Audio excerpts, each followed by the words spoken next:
Hello everyone, welcome back to the channel. I wanted to do an updated review on something that I have had for about 9 years, maybe 9 years, definitely 8 years, because I checked on my channel, that was the last time I reviewed this 8 years ago, so I figured it was time to revisit this.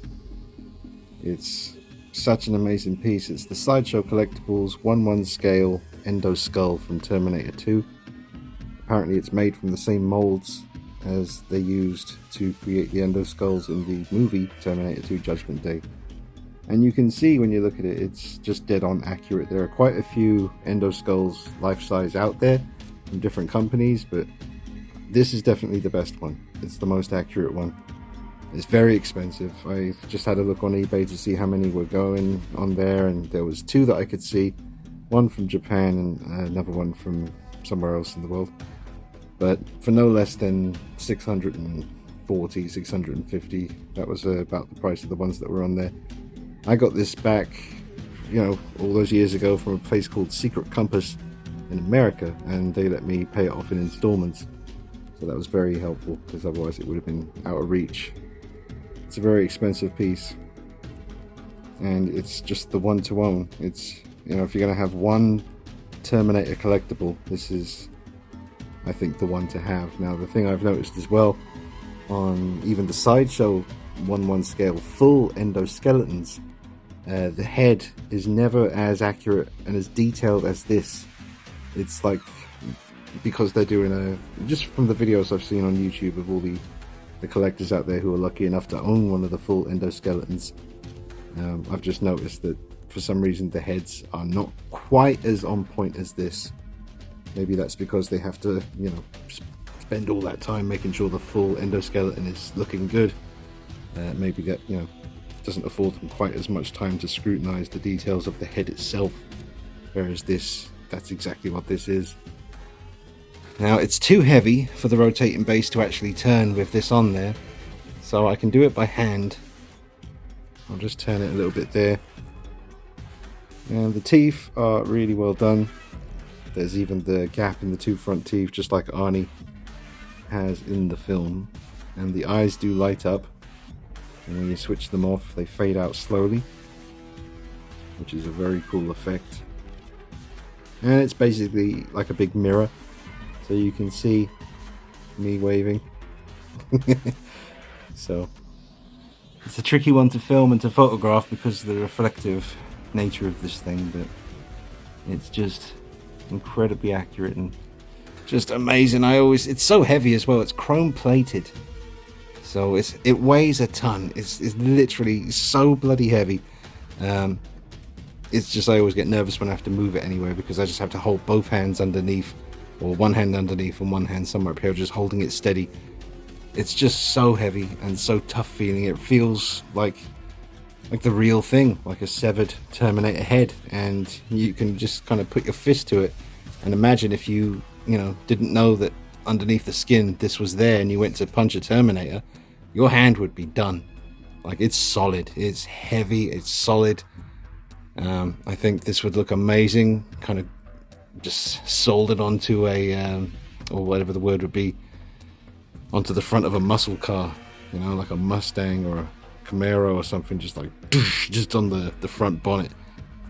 But it's just a beautiful piece, man. It's just amazing. All the details, get up close and see everything here. Now, do have to mention, this was originally the battle damage version, which was easier to get than the chrome clean version.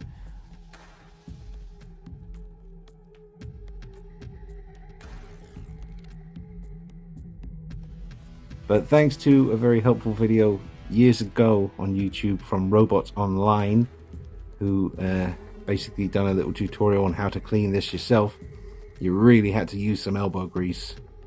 It's basically involving nail polish remover and cotton pads, and just really digging in, and just, it's hard to remove it.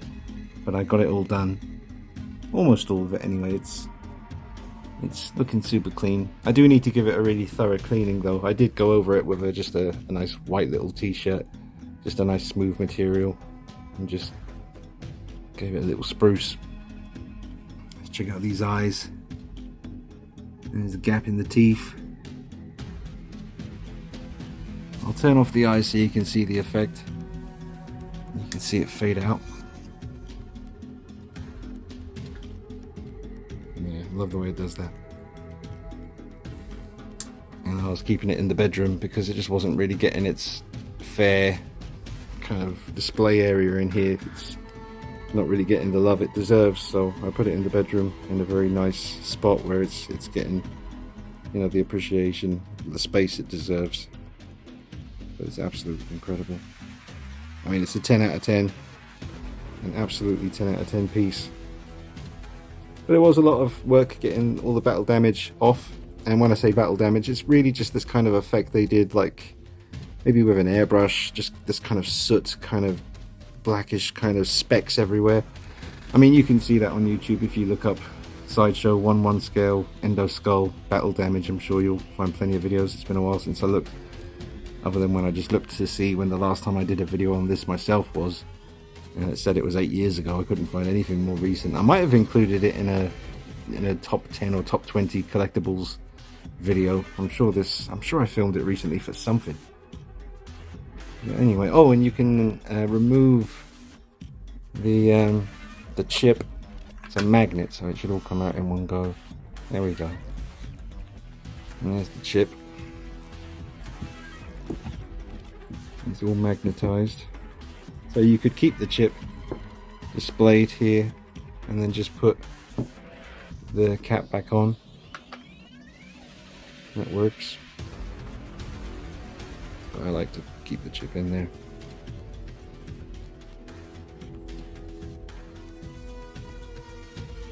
I'll just give you a look at the back. And me again. Hello. It's always, because it's chrome plated, even in the hot summer, it's cold to the touch, like really cold. And I love that about it. It just makes it feel, I don't know, just more real, more creepy. But very, very heavy, chrome plated, cold to the touch, always.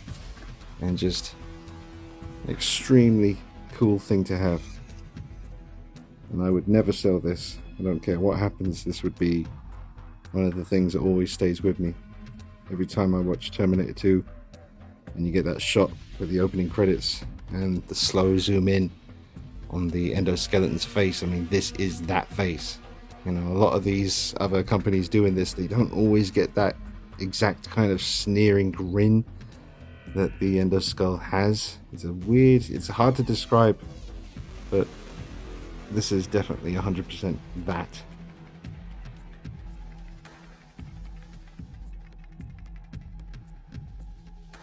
Alright, so before I wrap it up, just a couple more little angles.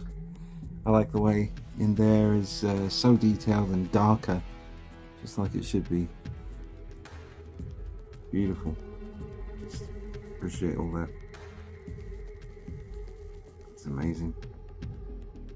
With these tubes, they're very tough feeling. They do have a bit of movement to them, but because they're so thick and tough, not much.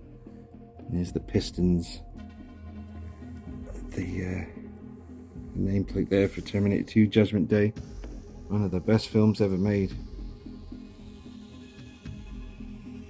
And drop a like on this video, subscribe to the channel, follow me on Instagram at DeanKnight333. I'll see you real soon. Take it easy. Bye bye.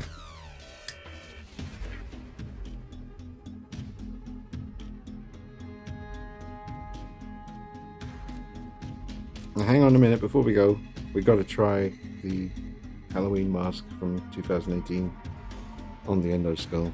Might as well. Well, unfortunately, because of the shape of the Endoskull's face, it's very much got that Nick Castle stretch thing going on to the extreme. So yeah, it doesn't really look good. But anyway, worth a shot. Alright, see you soon. Take it easy. Bye-bye.